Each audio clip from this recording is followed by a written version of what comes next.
Welcome all the students. 2-3 रोज पहले WhatsApp group पर GWP Patna और GWP मुजफ्फरपुर दोनों जगह हम एक मैसेज दिए थे कि इलास्टिसिटी, सरफेस टेंशन और विस्कोसिटी में यदि कोई डाउट हो तो हम वीडियो के थ्रू आपको एक्सप्लेन करेंगे। तो आज हम इंस्टेंटली फीडबैक भी मिला हमको, तो आज हम इलास्टिसिटी में सिंपल सा टॉपिक आप लोगों का था लेकिन बहुत लोगों का था और वो एग्ज़ाम में पूछता भी है, इसलिए इलास्टिसिटी में एक सिंपल सा टॉपिक कुछ स्टूडेंट ने पूछा, हुक्स लॉ। तो हुक्स लॉ में होता क्या है, आप तो स्ट्रेस जानते हैं, आप लोग कोई पूछे नहीं है। स्ट्रेस जानते हैं, स्ट्रेन जानते हैं, डिफॉर्मिंग फोर्स जानते हैं, रीस्टोरिंग फोर्स जानते हैं। तो हुक्स लॉ में अभी हम स्ट्रेस स्ट्रेन जो हमारा आज मेन टॉपिक होगा, सारे लोग बहुत लोग पूछे हमसे, तो स्ट्रेस स्ट्रेन डायग्राम बताएंगे हम। उसमें एक टर्म आएगा इलास्टिक लिमिट। तो हुक्स लॉ काम कब करता है? Within elastic limit. Elastic limit के अंदर यदि हम स्ट्रेस और स्ट्रेन की बात करें तो स्ट्रेस और स्ट्रेन ये दोनों डायरेक्टली प्रोपोर्शनल होता है, लेकिन शर्त क्या है? Within elastic limit. तो इलास्टिक लिमिट क्या होता है हम अभी आपको बताएंगे, लेकिन stress directly proportional to strain. तो स्टेटमेंट क्या होगा हुक्स लॉ का? Within elastic limit stress is directly proportional to strain. और आप लिख सकते हैं stress equal to some constant, जैसे ग्रेविटेशन में ग्रेविटेशनल कांस्टेंट कहते हैं, उसी तरह इलास्टिक कांस्टेंट यहाँ लिखे into strain, where E is elastic constant और modulus of elasticity, coefficient of elasticity. आप जो नाम दे दें इसको, elastic constant, coefficient of elasticity, modulus of elasticity. तो मॉडुलस ऑफ इलास्टिसिटी ज़्यादा फेमस है। तो इस तरह से ये ई होता कितने के बराबर है? स्ट्रेस और स्ट्रेन का रेशियो। तो इससे हम मॉडुलस ऑफ इलास्टिसिटी भी समझ सकते हैं, it ratio of stress and strain. और इससे फ़ायदा क्या होगा आपको कि डिफरेंट इलास्टिक कांस्टेंट हम जान लेंगे, Young's modulus, bulk modulus, modulus of rigidity. ध्यान रखिएगा सिलेबस में नहीं है फिर भी पूछा एक बार, पॉइसन्स रेशियो। तो Poisson's ratio is not a elastic constant. Elastic constant वही होता है जो स्ट्रेस और स्ट्रेन का रेशियो होता है। इसलिए मल्टीपल चॉइस में कहीं प्रॉब्लम ना हो जाए। पॉइसन्स रेशियो दो स्ट्रेन का, लॉन्गिट्यूडिनल स्ट्रेन और लैटरल स्ट्रेन का रेशियो है, इसलिए हम उसको स्ट्रेन का रेशियो है, इसलिए इलास्टिक कांस्टेंट हम नहीं कहेंगे। तो हुक्स लॉ जो सिंपल था, stress directly proportional to strain, लेकिन शर्त क्या होगा? Within elastic limit. ये हमारा पहला आप लोगों का टॉपिक था। अब हम इस टॉपिक में नेक्स्ट पॉइंट पर जाते हैं, जो सबसे इंपॉर्टेंट पॉइंट होगा, स्ट्रेस और स्ट्रेन ग्राफ क्या है। ये सबसे इंपॉर्टेंट बात आज की होगी, स्ट्रेस स्ट्रेन ग्राफ। इस ग्राफ में आप ऐसे सोचें जैसे हुक्स लॉ के लिए हम लोग देखें कि अगर हम एक कोई स्प्रिंग ले लें, ये हुक्स लॉ के वेरिफिकेशन में लेते हैं, और यहाँ पर एक स्केल ले लेते हैं। ये स्केल बना हुआ है और इस स्केल से, ये मेन स्केल है, इससे लगा हुआ एक वर्नियर स्केल है, और यहाँ पर एक हुक लगा हुआ है और इस हुक से कुछ लोड लगा हुआ है। ये लोड है।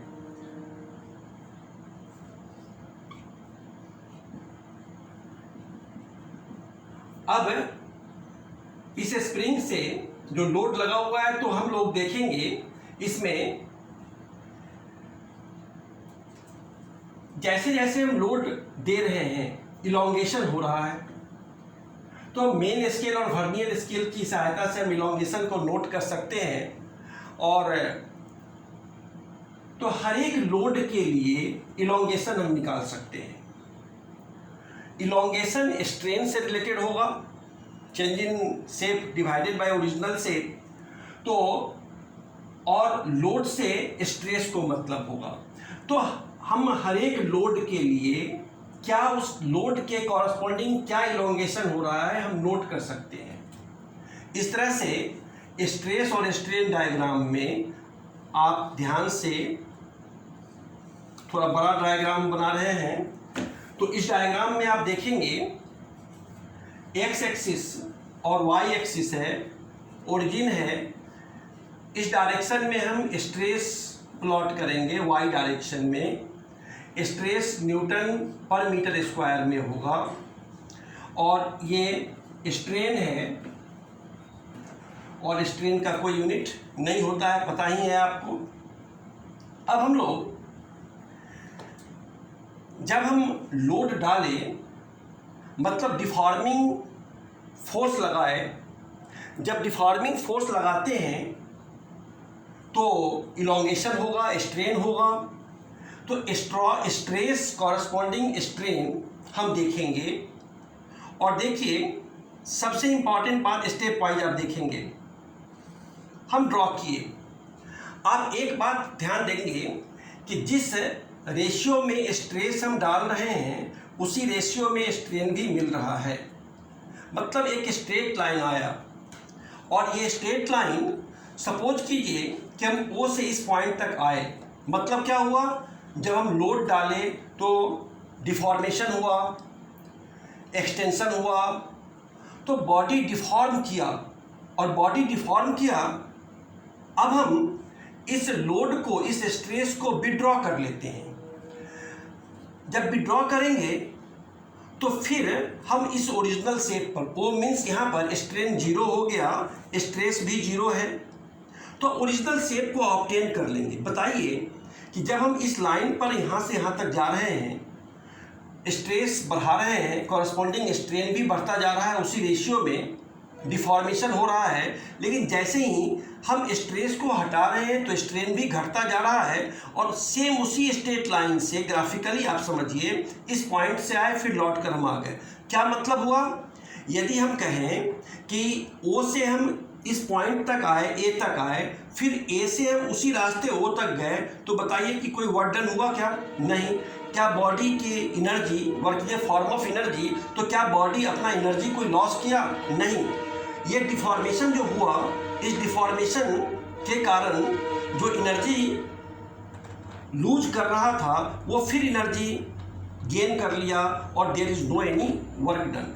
इस तरह से हम लोग स्ट्रेस को बढ़ाते गए, स्ट्रेस बढ़ता गया, और फिर स्ट्रेट लाइन मिला, स्ट्रेट लाइन मिला। और ये बात ध्यान रखना है कि अगर हम स्केल से मेजरमेंट कर लें कि ये अगर 5 सेंटीमीटर हो तो ये भी 5 सेंटीमीटर हो। हम बहुत से बुक में भी देखते हैं, कुछ ग्राफ ऐसा होता है, इस तरह से बनता है। अब देखिए इस ग्राफ में क्या प्रॉब्लम है, एक्स एक्सिस का इंटरसेक्शन कम है और वाई पर ज़्यादा है, तो इस तरह से ये प्रपोर्शन नहीं कहलाएगा। इसलिए एक्स और वाई दोनों का प्रपोर्शन आपको मालूम है, तभी तो रेशियो कांस्टेंट हो पाएगा।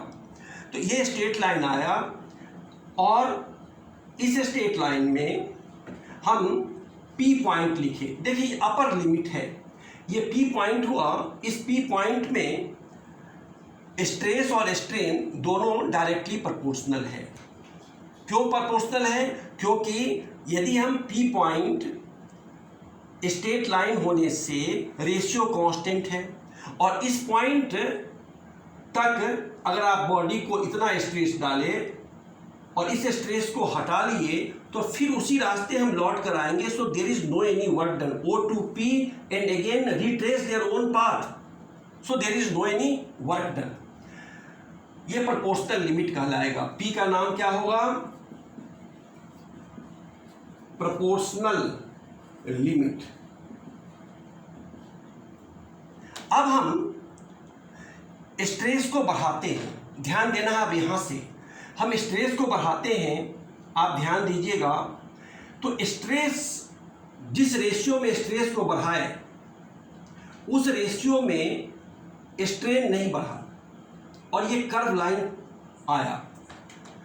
इसमें आप देखेंगे कि अगर हम दिखाएं आपको कि स्ट्रेस हम इतना डालें, स्ट्रेस हम डालें, ये स्ट्रेस है, तो स्ट्रेन उसके कॉरस्पॉन्डिंग ज़्यादा मिला,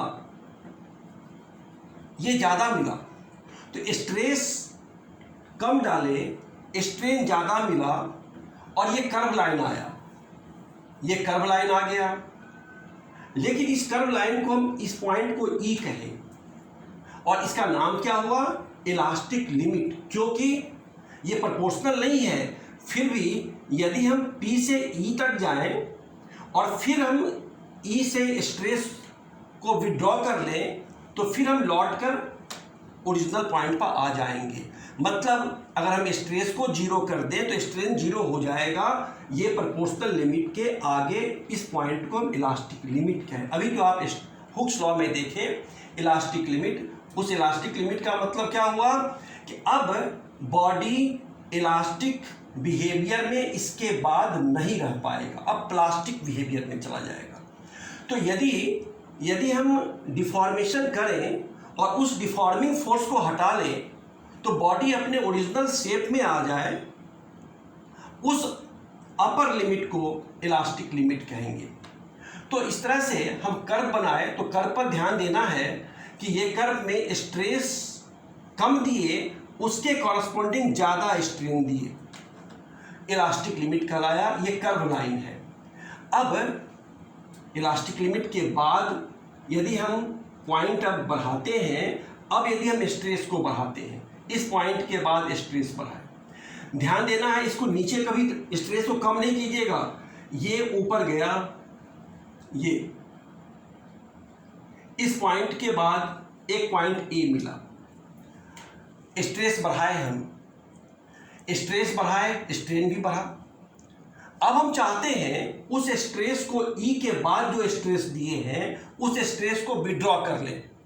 अब विड्रॉ करते हैं तो फिर हम उसी रिट्रेस नहीं हो रहे हैं उस पाथ से। सबसे इंपॉर्टेंट यहाँ पर समझना है, हम उस पाथ से रिट्रेस नहीं हो रहे हैं बल्कि एक नया पाथ हमको मिल रहा है। ये देखिए, ये पॉइंट O1 हो गया। अब आप सोचिए कि जब स्ट्रेस को हम ई के बाद के स्ट्रेस को विड्रॉ किए तो यहाँ पर क्या हो गया, स्ट्रेस का वैल्यू जीरो, स्ट्रेस क्या हो गया, जीरो। लेकिन क्या स्ट्रेन जीरो हुआ, नहीं, स्ट्रेन हमको मिला। मतलब बॉडी परमानेंटली डिफॉर्म कर गया, अब वो इलास्टिक नहीं रहा। इसके बाद, इस लिमिट के बाद प्लास्टिक बिहेवियर शुरू हो गया, क्योंकि बॉडी अपने ओरिजिनल शेप में अब नहीं लौटा। अब ये जो आप देख रहे हैं एरिया, ये एरिया अगर मिल रहा है तो ये वर्क डन है, ये एनर्जी एब्जॉर्ब किया वो बॉडी, और एब्जॉर्ब करके वो बॉडी डिफॉर्म कर गया। बॉडी जब तक डिफॉर्म नहीं किया था तब तक हम इस O से P या P से E तक आए, फिर लौट कर रिट्रेस हो गए। लेकिन जैसे ही उससे ऊपर गए हम देखें कि अब इस पॉइंट के बाद बॉडी अपने ओरिजिनल शेप में नहीं रहेगा, रिट्रेस कर गया, और रिट्रेस ना करके एक नया शेप आ गया, and that is plastic limit में हम आ गए। और इस पॉइंट का नाम यील्ड पॉइंट होगा।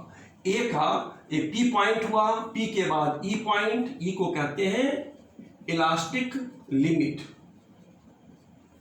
और फिर A है, इसको कहते हैं यील्ड पॉइंट। देखिए ये पॉइंट इंपॉर्टेंट है।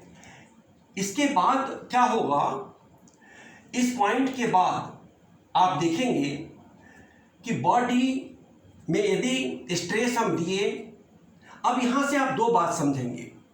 आप जानते हैं, पहले भी मैकेनिक्स में पढ़े होंगे या और भी आप, कि मटेरियल को दो भाग में बांटा गया, एक तो डक्टाइल मटेरियल और दूसरा ब्रिटल मटेरियल्स।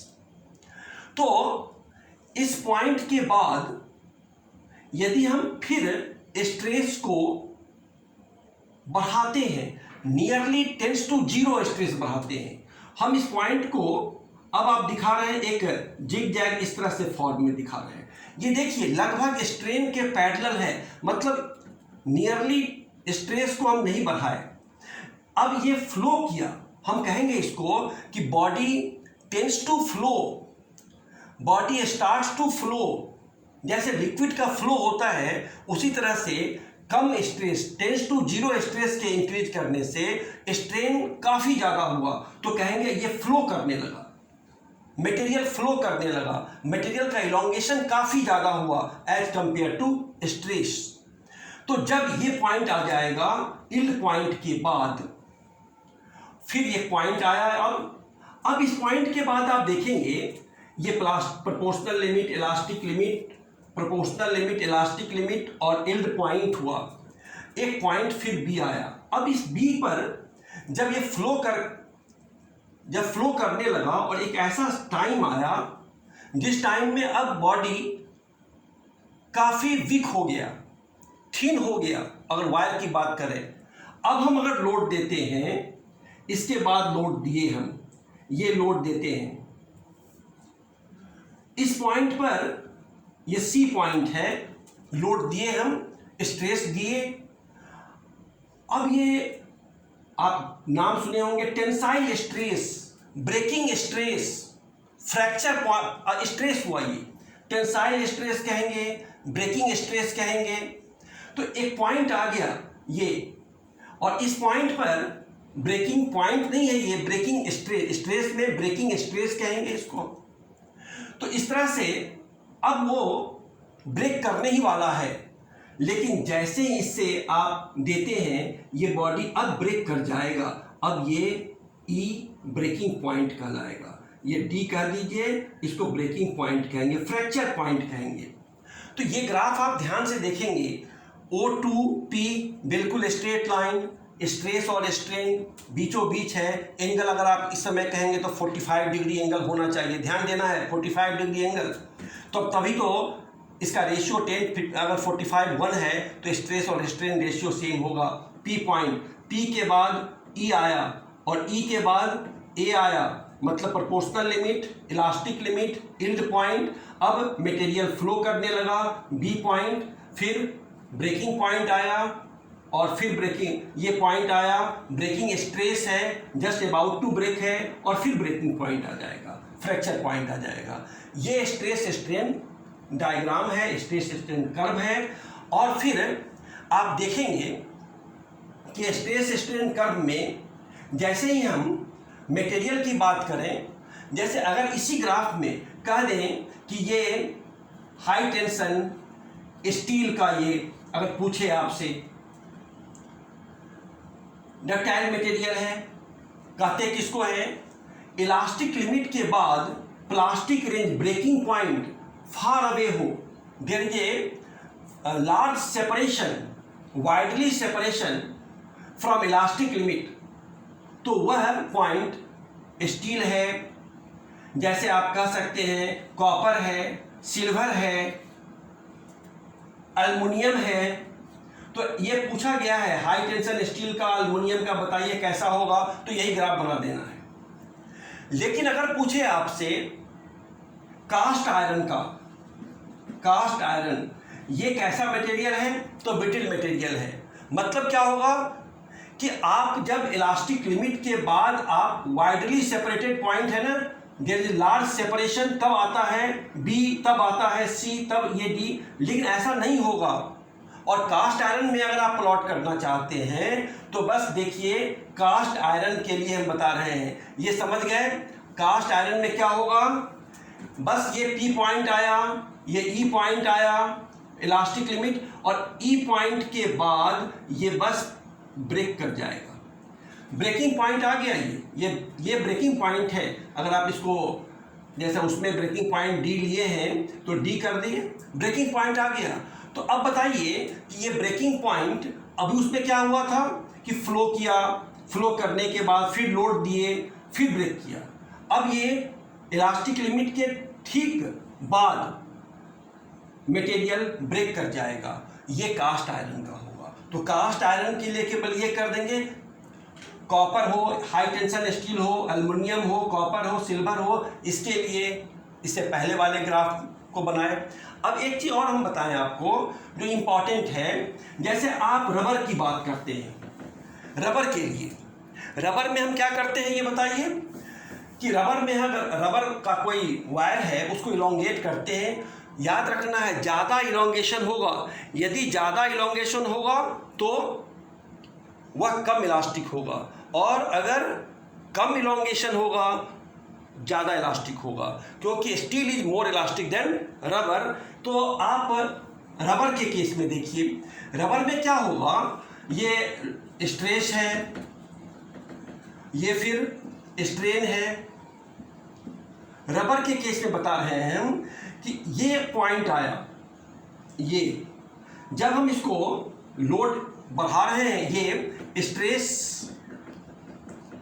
था और ये स्ट्रेन था, और लोड बढ़ाए हम, लोड बढ़ाने से हमारा स्ट्रेस बढ़ा है, स्ट्रेन बढ़ गया, ठीक है, यहाँ तक तो कोई प्रॉब्लम नहीं। लेकिन अभी आप देखेंगे कि इस कर्व में कितना एरिया कवर हुआ, इतना एरिया कवर हुआ। ये स्ट्रेस और स्ट्रेन है, वर्क डन बताएगा ये, क्योंकि ये फोर्स है, ये डिस्प्लेसमेंट है, ये एरिया वर्क है। लेकिन जब हम स्ट्रेस को हटाते हैं तो ये ग्राफ बना, जो सबसे इंपॉर्टेंट बात है, ये देखिए ये ग्राफ बना। अब बताइए ये जो लौट रहा है उस समय केवल इतना ही एरिया हुआ ना, पहले ये एरिया था, ये कंप्लीट ये एरिया, लेकिन अब ये एरिया हो गया कम, तो पहले से कम हो गया एरिया, इसका मतलब है कि बॉडी एनर्जी को एब्जॉर्ब कर लिया। पहले एनर्जी ज़्यादा था, अब एनर्जी कम है, क्योंकि एरिया हमको एनर्जी रिप्रेजेंट कर रहा है, वर्क डन रिप्रेजेंट कर रहा है। तो पहले ज़्यादा एनर्जी, अब कम एनर्जी, इसका मतलब बॉडी एनर्जी एब्जॉर्ब कर लिया और डिफॉर्म हो गया। तो इस तरह से रबर डिफॉर्म हो जाएगा, उसमें जो इंटरमोलिकुलर फोर्स ऑफ अट्रैक्शन है वो वीक हो जाएगा, जबकि स्टील में इंटरमोलिकुलर फोर्स ऑफ अट्रैक्शन जो बाइंडिंग एनर्जी है वो स्ट्रांग होगा, जिसके कारण कि हम लिमिट के अंदर जैसे ही उसको हम विड्रॉ करते हैं वो अपने ओरिजिनल शेप में आ जाता है। तो इस तरह से जो एनर्जी एब्जॉर्ब नहीं करे वहाँ तक इलास्टिक है, और जैसे ही एनर्जी एब्जॉर्ब करना शुरू करेगा वर्क डन होगा, और फिर वो बॉडी, तो इसको ये जो एरिया है ना उसको हम कहते हैं, आगे क्लास में हिस्टेरेसिस कहते हैं इसको, लेकिन आप अभी उसको छोड़ दीजिए इस बात को। लेकिन अब कहेंगे हम कि जब बॉडी एनर्जी एब्जॉर्ब कर ले स्ट्रेस लगने के बाद, तो वह इलास्टिक बॉडी अब नहीं रह पाएगा। Thank you.